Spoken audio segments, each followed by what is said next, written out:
जैसा कि पूरे देश में जगहों के नाम को लेकर काफी विवाद है। कुछ का कहना है कि जगहों के नाम में बदलाव होना चाहिए, अगर उसका नाम सही है तो उसका नाम जरूर बदलना चाहिए, लेकिन बेवजह नामों के बदलाव को भी लोग गलत मानते हैं।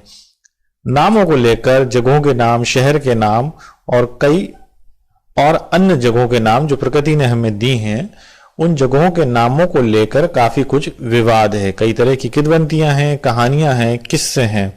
लेकिन मध्य प्रदेश का दिल भोपाल के नाम को लेकर भी पिछले कई सालों से विवाद है। विवाद इसलिए है कि कुछ ऐसा भी वर्ग है जो इसको भोपाल कहता है, लेकिन जो पुराने लोग हैं वो इसे अन्य नाम से या भूपाल के नाम से जानते हैं या कहते हैं।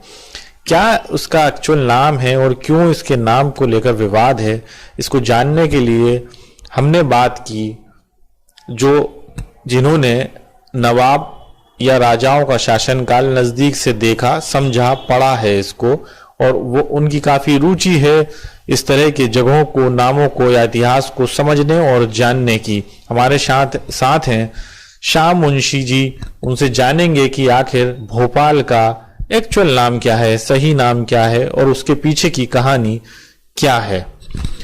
नमस्कार मुंशी जी। नमस्कार। ये बताएं कि ये जो भोपाल और भोपाल का मतलब है ये क्या है और उसके जो सही कहानी क्या है इसके पीछे। देखिए, नामों के साथ उसका एक इतिहास जुड़ा रहता है और इतिहास के अंदर वो पूरी तस्वीर सामने आ जाती है इतिहास से कि इसका नाम क्यों और कैसे है, और सही नाम भी हमें इतिहास से ही पता चलता है। दरअसल ये इलाका जो है पूरा, ये गोंडवाना का इलाका है और यहाँ गोंडों का राज रहा है, जिसके बारे में कहा जाता है तकरीबन 1400 बरस यहाँ गोंडों की हुकूमत रही। उसमें कई राजा हुए। गोंडों की हुकूमत इस इलाके में गालिबन 350 से शुरू हुई और 650 के आसपास एक गौंड राजा हुए जिनका नाम था भूपाल शाह। और उस जमाने में राजा को ईश्वर का अवतार ही माना जाता था, उसको खुदाई यानी वो समझा जाता था। इस एतबार से यहाँ जो गोंडों की बस्ती थी, उन्होंने सोचा कि क्यों ना हम अपने बादशाह के नाम पर, अपने राजा के नाम पर हमारी बस्ती का नाम रखें, और इसी ख्याल से उन्होंने अपनी बस्ती का नाम भूपाल रखा, क्योंकि उनके बादशाह का, उनके राजा का नाम भूपाल था। वो गोंड राजा था। गोंड राजा थे, जी हाँ। ये 350 से गोंडों की हुकूमत शुरू हुई थी और ये 650 के आसपास वो राजा हुए हैं। शायद 10वें या 12वें राजा थे वो। ये सिलसिला चलता रहा और हमारे इलाके का जो आखिरी गौंड राजा हुआ वो थे निजाम शाह। निजाम शाह की बीवी थी रानी कमलापति, जिनका महल आज भी यहाँ मौजूद है, और उन्हीं के महल की छत पर भोपाल का एक बहुत बड़ा बागीचा, जिसको कमला पार्क के नाम से पहचाना जाता है, वो मौजूद है। और वो जो सड़क बनी हुई है तालाब के किनारे कमला पार्क की वो सड़क उस महल की छत पर है। 1720 के आसपास निजाम शाह का भतीजा, वो बहुत ही नालायक था, उनके भाई का, निजाम शाह के भाई का बेटा बहुत बदमाश था और वो हुकूमत पे काबिज होना चाहता था। और ख़ास तौर से उनकी बेगम जो थी कमलापति, वो बहुत, कहा जाता है, बेहद हसीन खूबसूरत महिला थी और उनके लिए उसके दिल में कुछ बेईमानी थी। अपनी चाची थी रिश्ते में अगर देखा जाए तो, लेकिन ये कि वो बदनीयत आदमी था और वो चाहता था कि इस रानी को मैं अपनी बीवी बना लूं, अपनी बेगम बना लूं। तो इसी गरज से उसने निजाम शाह का कत्ल कर दिया और उसके बाद वो रानी के पास पहुंचा रानी ने उसकी इस ख्वाहिश से इनकार किया। उन्होंने कहा कि नहीं, ये नहीं हो सकता। तो उसने रानी को कुछ धमकी वगैरह दी। रानी ने उस दौरान में इस इलाके में मंगलगढ़ में एक बहुत बहादुर किस्म का अफगान सरदार था जिसकी बहादुरी के चर्चे चारों तरफ थे।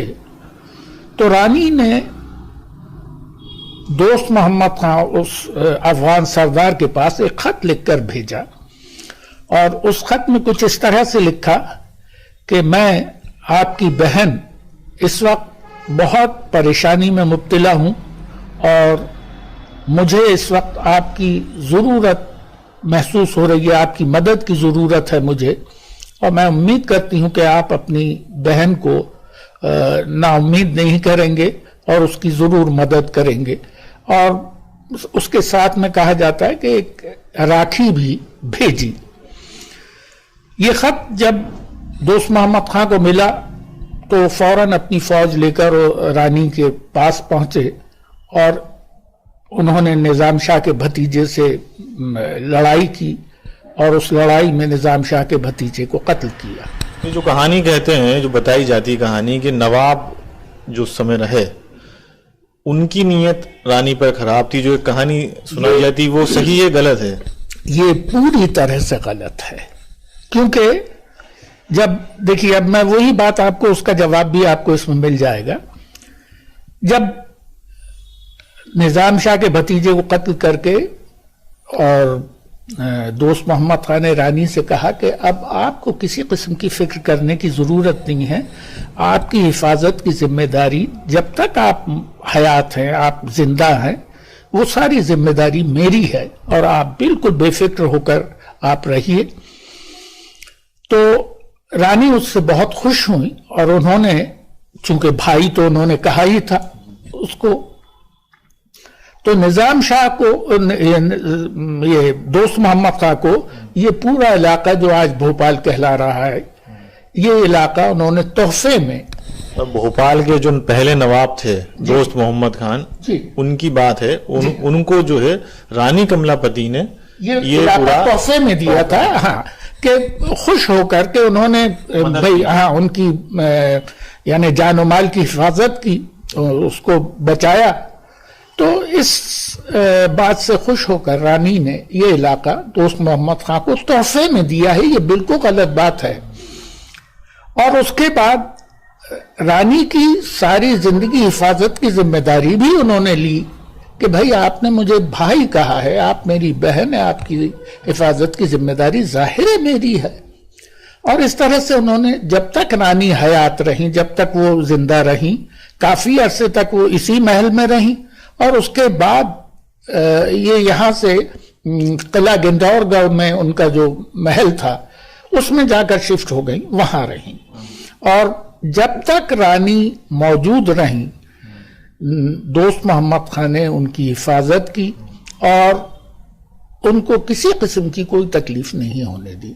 जब वो अपनी नेचुरल डेथ जब हुई उनकी, उसके बाद फिर वो इलाका भी दोस्त मोहम्मद खान ने अपने कब्जे में लिया, लेकिन जब तक रानी मौजूद थी उस वक्त तक कुछ नहीं किया। दोस्त मोहम्मद खान ने यहाँ किला बनवाना शुरू किया। जब ये इलाका उन्हें मिल गया तो उनकी पत्नी थी। देखिए, अब मैं आपको ये बात बता दूं कि दोस्त मोहम्मद खान की सिर्फ एक पत्नी थी, उनकी कोई और दूसरी रानी और ये इसका कोई जिक्र हवाला कहीं नहीं मिलता है।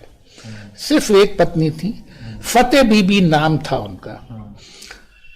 ये भी कहा जाता है कि फतेह बीबी जो थी वो एक हिंदू महिला थी, उनका नाम फतेह बाई था।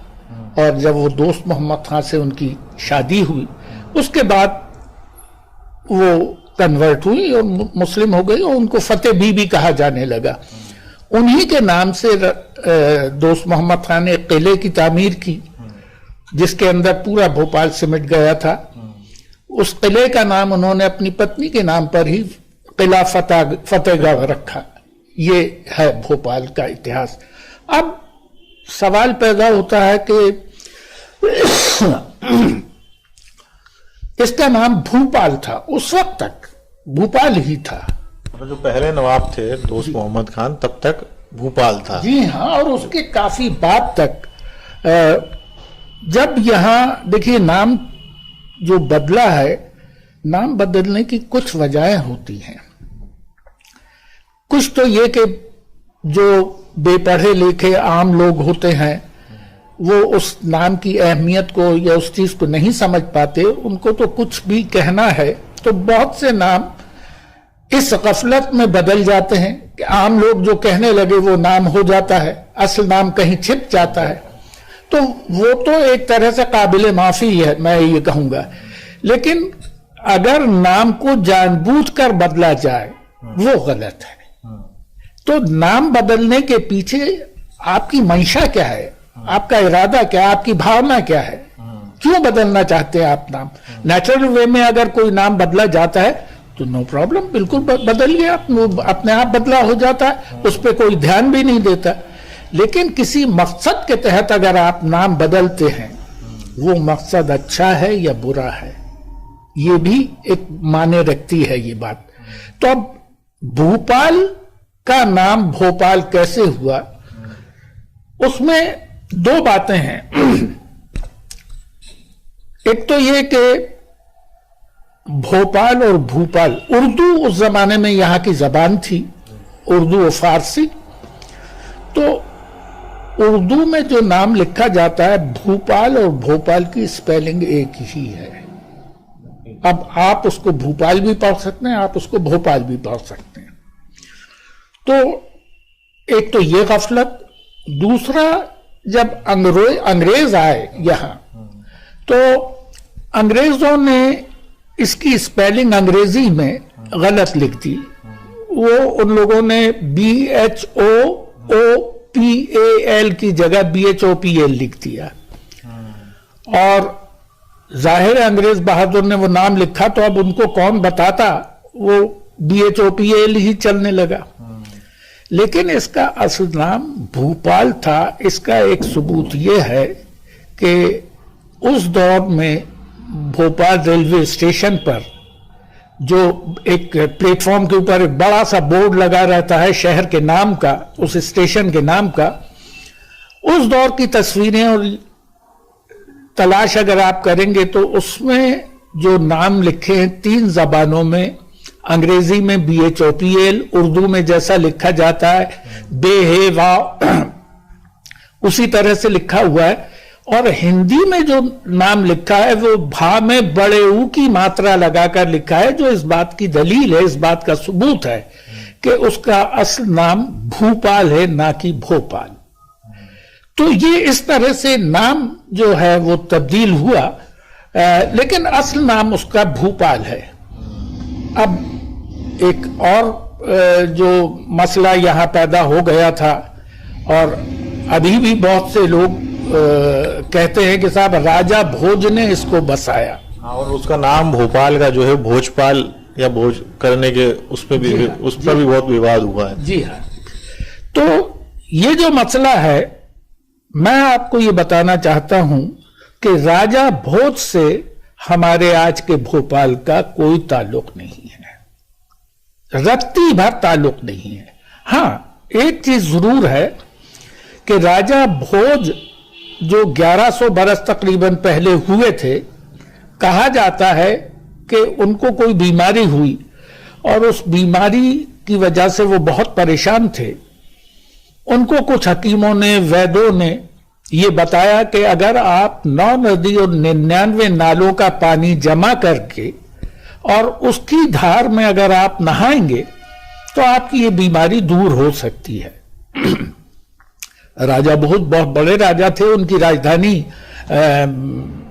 धार थी, वो धार में रहते थे।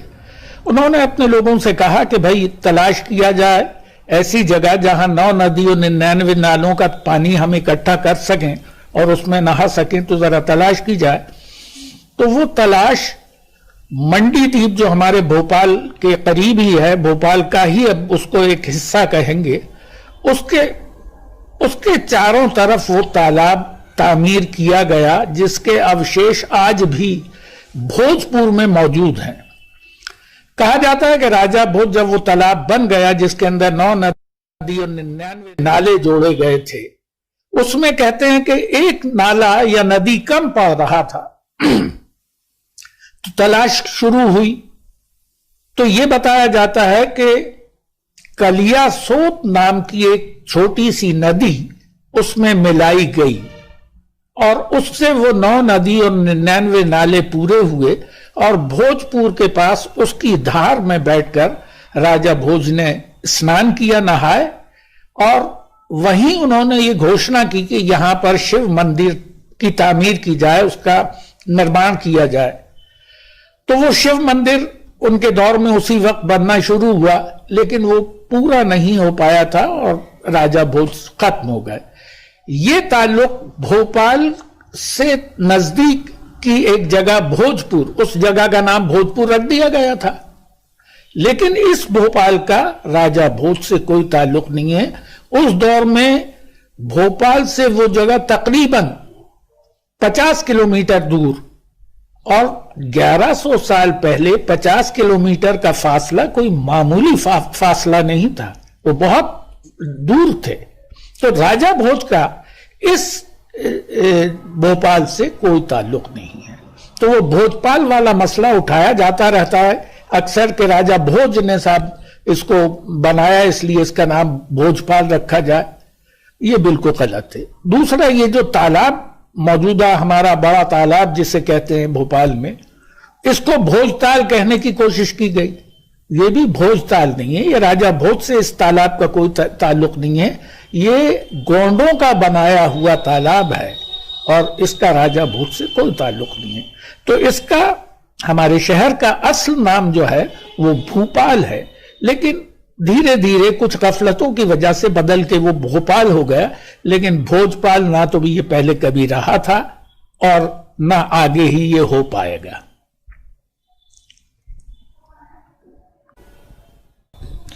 जैसा कि इतिहास को नजदीक से जानने वाले श्याम मुंशी जी ने बताया कि भोपाल का नाम असल क्या है, क्यों है और किस लिए है। उन्होंने ये भी बताया कि जिस तरह से कहानियां होती हैं या कही जाती हैं कि रानी कमलापति पर नवाब दोस्त मोहम्मद खां की नीयत खराब थी जिसकी वजह से उन्होंने खुदकुशी भी की, या और कई तरह की किदवंतियां कही जाती हैं वो गलत हैं। ऐसा कुछ नहीं था, बल्कि दोस्त मोहम्मद खां रानी कमलापति को अपनी बहन मानते थे और इसी हैसियत से उन्होंने ताउम्र उनकी देखभाल की। रानी कमलापति ने ही दोस्त मोहम्मद खां जो भोपाल के पहले नवाब हुए उनको ये शहर तोहफे में दिया था, और इस शहर का विकास जो डेवलपमेंट हुआ उसके बाद दोस्त मोहम्मद खान ने भी किया। उन्होंने ही किले और महल बनवाए। इतिहास से छेड़छाड़, इतिहास को बदलने का प्रयास समय समय पर कई लोग करते रहते हैं, लेकिन जो इतिहास के असल जानकार हैं अगर उनसे बातचीत की जाए और पता किया जाए तो पता चलता है कि ये जो धर्म का मसला है ये गलत है। लोग अपनी स्वार्थ और अपनी निजी मंशा के अनुसार इतिहास को बदलने का प्रयास करते हैं, लेकिन किताबें पढ़ी जाएं और इतिहास को जानने वाले लोगों से पता किया जाए तो फिर असल बात सामने आती है। तो पता चलता है कि ये सिर्फ कुछ स्वार्थी लोग हैं जो इतिहास से छेड़छाड़ करते हैं। तो इस पूरे एपिसोड में इनसाइड स्टोरी की पड़ताल में यह पता चला कि भोपाल का असल नाम भोपाल है, जिसमें कि ऊ की मात्रा है, उर्दू में भी वैसा ही लिखा है, और इस शहर को जो बसाया गया वो गोंड राजाओं ने बसाया और गोंड राजा के नाम पर इस शहर को बसाया गया।